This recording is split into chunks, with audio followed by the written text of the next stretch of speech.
Good morning. Brilliant tutorial channel में आप सभी का स्वागत है। हमेशा की तरह मैं आज भी एक नया विषय लेकर के आप लोगों के सामने उपस्थित हूँ। हम लोग आज जानेंगे वास्तविक संख्या से 5 ऐसे क्वेश्चन जो हमेशा बोर्ड परीक्षा में पूछे जाते हैं और आगे आने वाले परीक्षा के लिए भी बहुत ही महत्वपूर्ण प्रश्न है। तो हम लोग आज उन्हीं 5 प्रश्नों के बारे में पढ़ेंगे। यदि आप लोग अभी तक हमारे चैनल को सब्सक्राइब नहीं किया है तो सब्सक्राइब कर दे और बेल आइकन को दबा दे तथा ज़्यादा से ज़्यादा लोगों को शेयर भी कर दे ताकि वह भी लाभ उठा सके। तो चलिए देखते हैं वे 5 क्वेश्चन कौन से हैं उसके बारे में।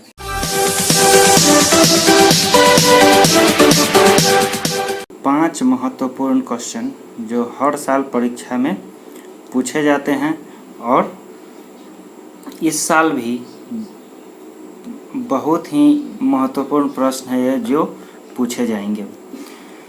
तो चलिए देखते हैं कौन कौन से हैं महत्वपूर्ण प्रश्न।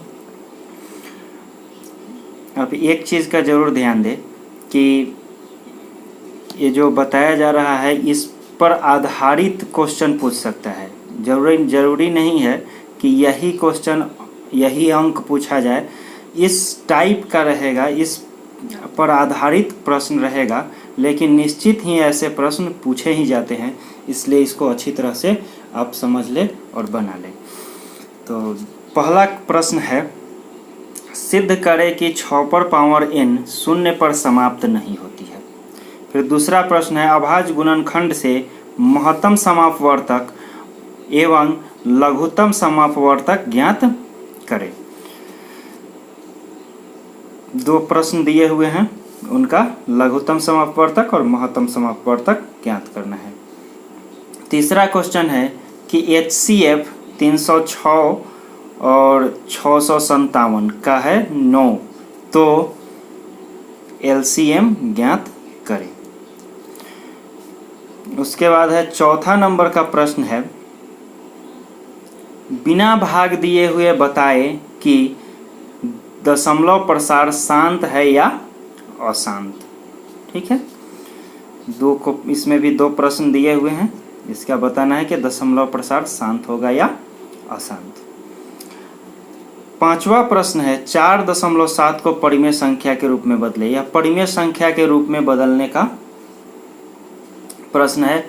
इस तरह के दूसरे प्रश्न भी पूछे जा सकते हैं। तो चलिए देखते हैं।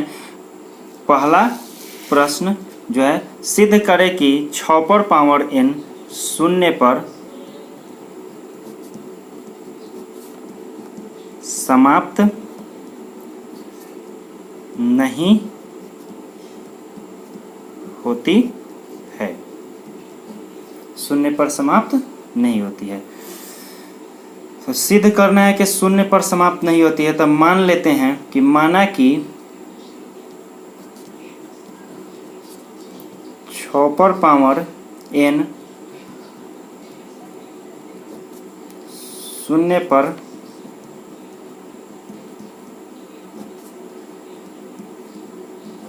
समाप्त होती है, जहां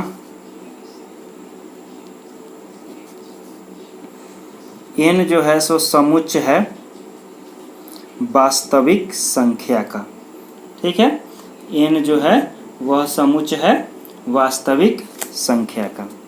तो जब शून्य पर समाप्त होगा तो हम लिख सकते हैं कि अतः 6 पर पावर n 5 से विभाज्य होगा, क्योंकि शून्य पर समाप्त होने का मतलब होता है कि इसके अंत में जो भी आएगा, यहाँ पर n का मान कुछ भी रखेंगे तो आएगा, वह जो है सो अंतिम में उस अंक के शून्य होना चाहिए।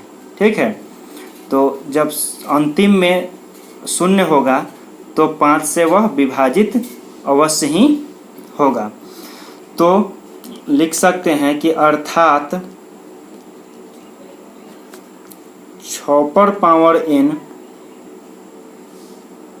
का एक अभाज्य गुणनखंड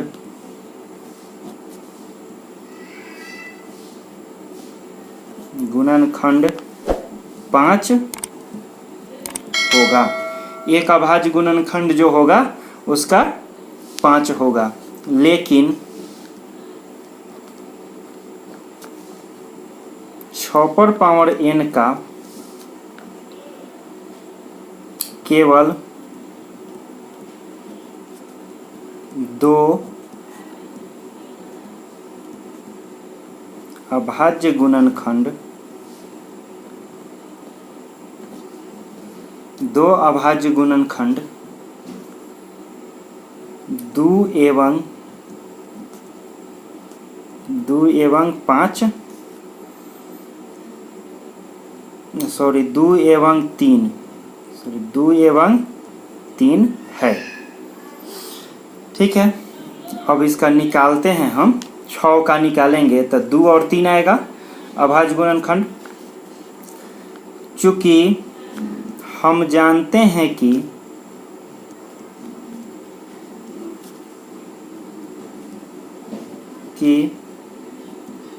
अंक गणित के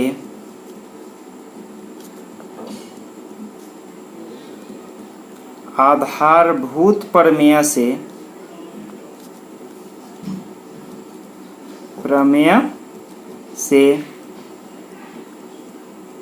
किसी भी वास्तविक संख्या का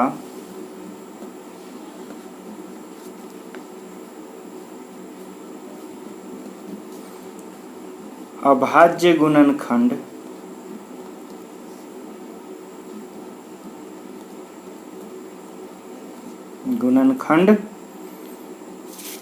अद्वितीय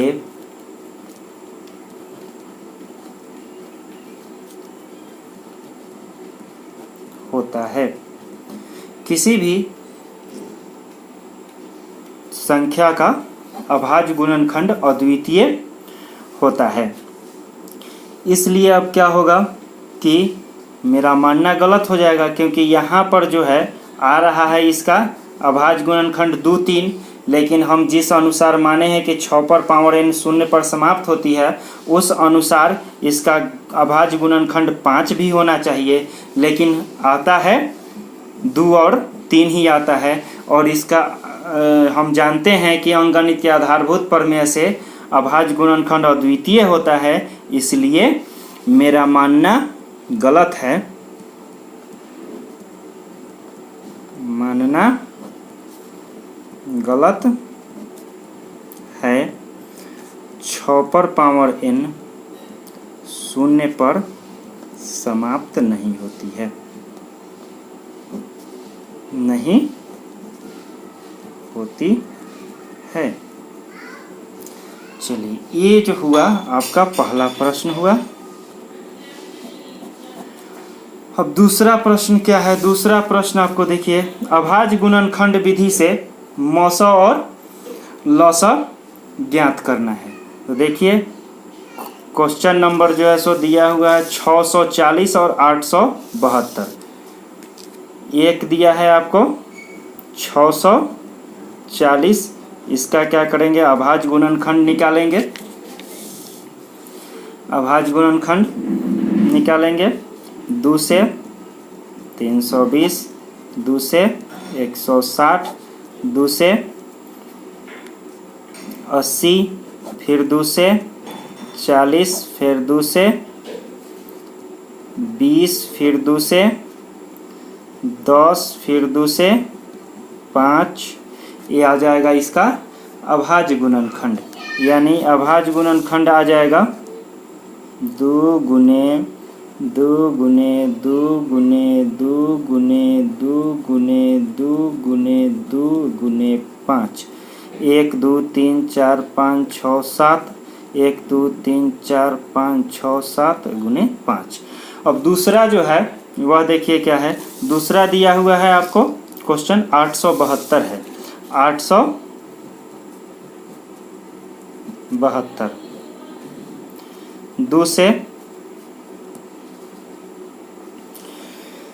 2 से हो जाएगा आपका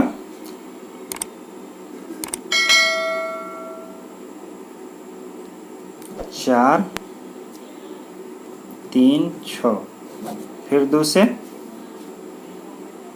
2 1 8, 2 से 1 0 9। फिर जो है 109।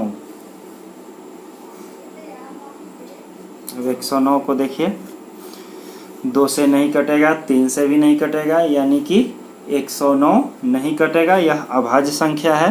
तो 2 गुने 2 गुने 2 और गुने 109। तो इसका दोनों का निकालेंगे HCF। तो HCF में क्या होगा कि जो जो मिल रहा है, 3 गो 2 मिल रहा है, 3 गो 2, तो यहाँ 2 गुने 2 गुने 2 बराबर ही हो जाएगा 8। अब जो है सो क्या करेंगे कि LCM में क्या होता है, LCM में कि जो मिल रहा है उसको पहले लिख लेते हैं। HCF में जो जो मिलता है उसको लिख लेते हैं दोनों में, और LCM में जो मिल रहा है उसको पहले लिख लेते हैं। 2 गुने 2 गुने 2 लिख लिए, मिल रहा है वो।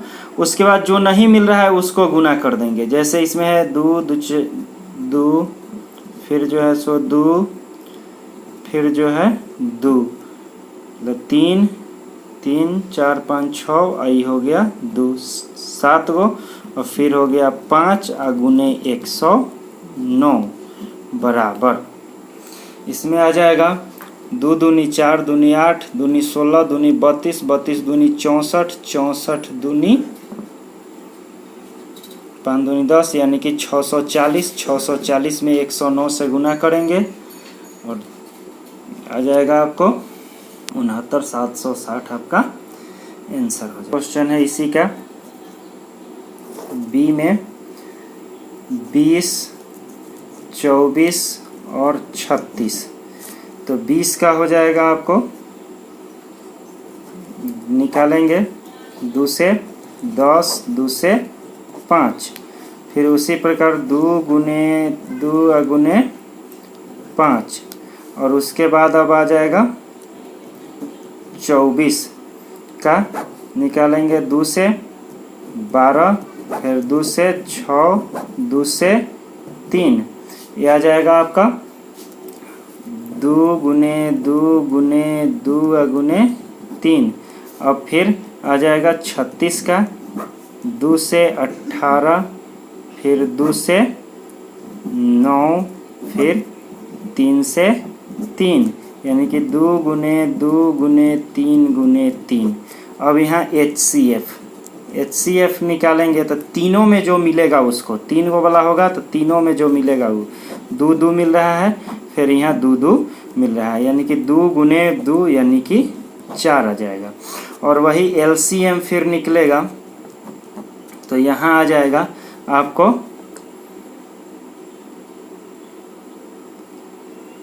2 गुने 2, ये तो मिल रहा है दोनों में, तीनों में मिल रहा है, तो ये हो जाएगा। अब उसके बाद देखिए 2 गो में भी जो मिलेगा उसको कॉमन जो होगा उसको एक बार लिख लेंगे। अब जो बच गया, इसमें बच गया 5, उसको कर लेंगे और गुने, फिर इसमें बच गया 2 तो इसको कर लेंगे, इसमें बच गया 3 तो इसको गुना कर लेंगे, यानी कि 3 दूनी 6 दूनी 12 12 25 60 60 दूनी 120 120 तिहाई 360। ये हो जाएगा आपका लौसा।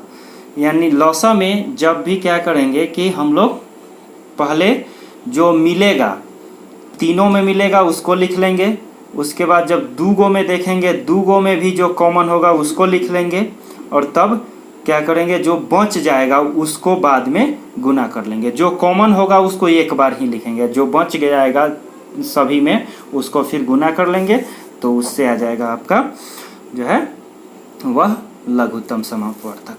इस तरह से आप ज्ञात कर सकते हैं।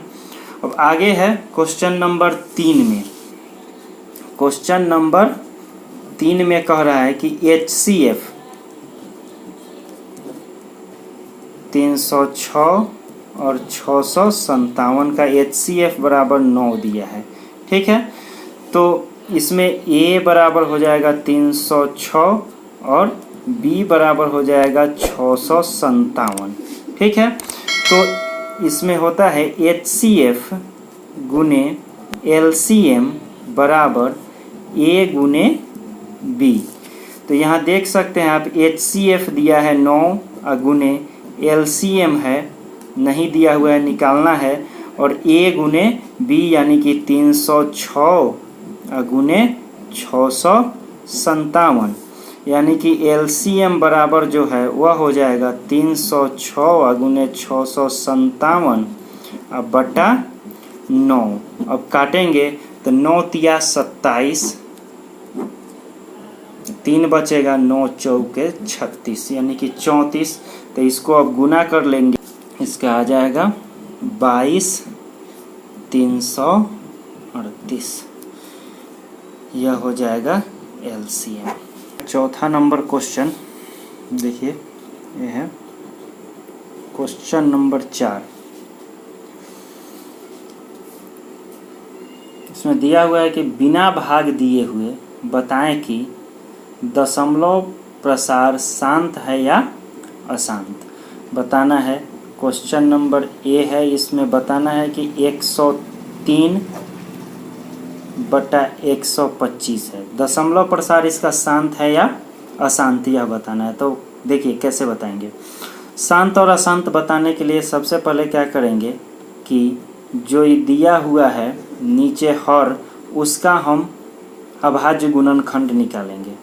5 से होगा 25, फिर जो है सो 5 से 25 यानी कि 5 गुने 5 गुने 5 यानी कि 5 के पावर 3।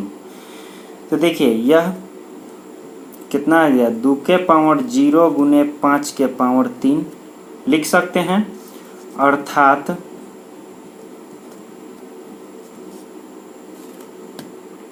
2 के पावर n गुने 5 के पावर m के रूप में है। इसलिए इसका दशमलव निरूपण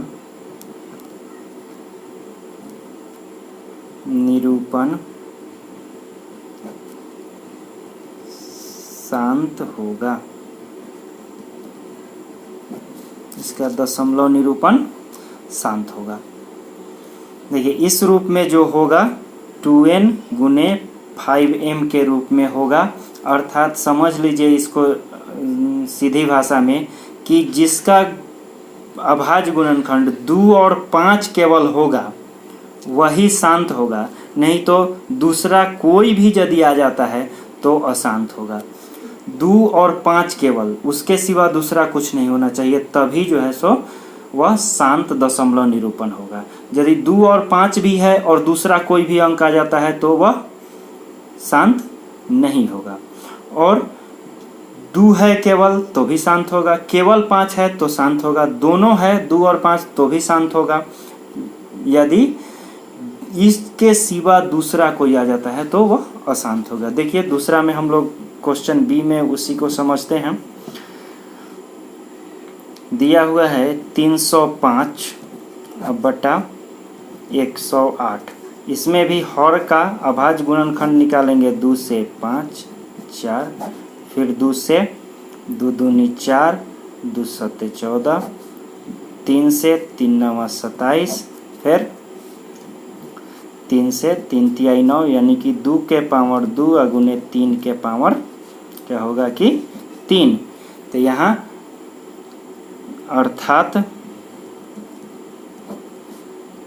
2 के पावर n गुने 5 के पावर m के रूप में नहीं है, अतः इसका दशमलव निरूपण अशांत होगा। इसका दशमलव निरूपण जो है वह अशांत होगा। ठीक है, इसका दशमलव निरूपण जो होगा वह आपको अशांत होगा, क्योंकि 2n गुने 5m के रूप में नहीं है, अर्थात 2 और 5 के अलावा इसमें 3 भी आ जा रहा है, इसलिए इसका दशमलव निरूपण अशांत होगा। ये तो 4 प्रश्न हो गया। अब देखते हैं 5वां प्रश्न है आपको,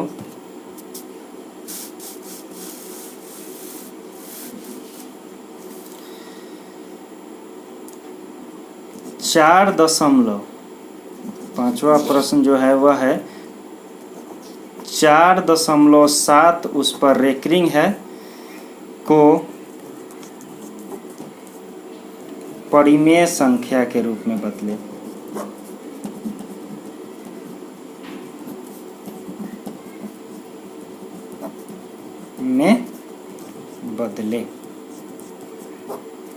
परिमेय संख्या के रूप में बदलना है तो क्या करेंगे, सबसे पहले x बराबर इसको लिख लेंगे 4.7 उस पर रेकरिंग, यानी कि देखिए यहाँ पर जितना अंक पर रेकरिंग रहता है वो बार बार आते रहता है, तभी उस पर रेकरिंग दिया जाता है, अनंत तक आते रहेगा।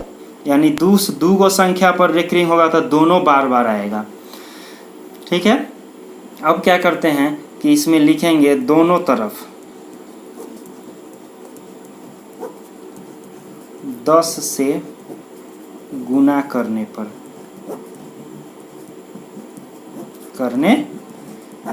अब देखिए 10 से ही गुना क्यों किए हम, क्योंकि जितना अंक पर रेकरिंग रहेगा उतना शून्य दे करके एक पर उतना जीरो बैठा करके जो है गुना करेंगे दोनों तरफ।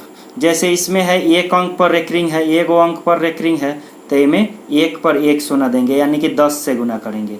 यदि वही रहेगा 2 गो अंक रहेगा उस दोनों पर रेकरिंग रहेगा तो वहाँ 100 से करेंगे। 3 अंक पर रेकरिंग रहेगा तीनों पर तो वहाँ पर 1000 से गुना करेंगे। 4 अंक पर रहेगा तो 10,000 से गुना करेंगे।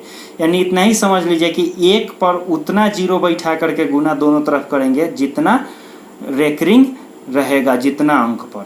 ठीक है, तो दोनों तरफ 10 से गुना करेंगे तो 10x बराबर 10 गुने 4.77777 ... ठीक है, अब यहाँ पर आ जाएगा आपको 10x बराबर, अब इसको मान लीजिए समीकरण 1, और यहाँ पर 10 से जब गुना करेंगे तो जितना जीरो रहता है गुना करते हैं उतना अंक दशमलव आगे चला जाता है, यानी कि 47.777 ... ये तो आते रह जाएगा। समीकरण 2 इसको ले लेंगे।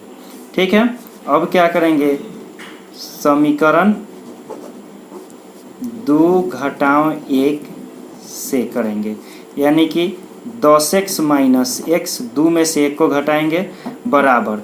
अब देखिए क्या करेंगे, यहाँ पर देखिए रफ कर रहे हैं हम, 47.777 आते जा रहा है, समीकरण 2 है, इसमें से घटाएंगे 4.777, इसको घटाएंगे तो ये कट जाएगा, ये पूरा कट जाएगा, 7 में से 4 गया तो 3, ये हो जाएगा 4, यानी कि 43 आ जाएगा, ये हो जाएगा 43। तो 10 में से x जाएगा तो 9x हो जाएगा और बराबर हो जाएगा 43। तो x बराबर हो जाएगा 43/9, यानी कि x का मान ये आ गया, ये हो गया परिमेय संख्या के रूप में प्रदर्शित हो गया। अब जो है इस तरह से जो भी क्वेश्चन होगा उसको आप बना सकते हैं। हो सकता है कि इस पर जो है सेम टू सेम न पूछ करके इस पर आधारित क्वेश्चन पूछे, अंक बदल करके पूछे, लेकिन इस टाइप का क्वेश्चन हमेशा रहता ही है बोर्ड परीक्षा में, इसलिए इसको अच्छी तरह से तैयारी कर ले। और वीडियो अच्छा लगे तो लाइक करें, कमेंट करके बताएं और ज़्यादा से ज़्यादा लोग को शेयर भी कर दे ताकि वो भी इसका लाभ उठा सके।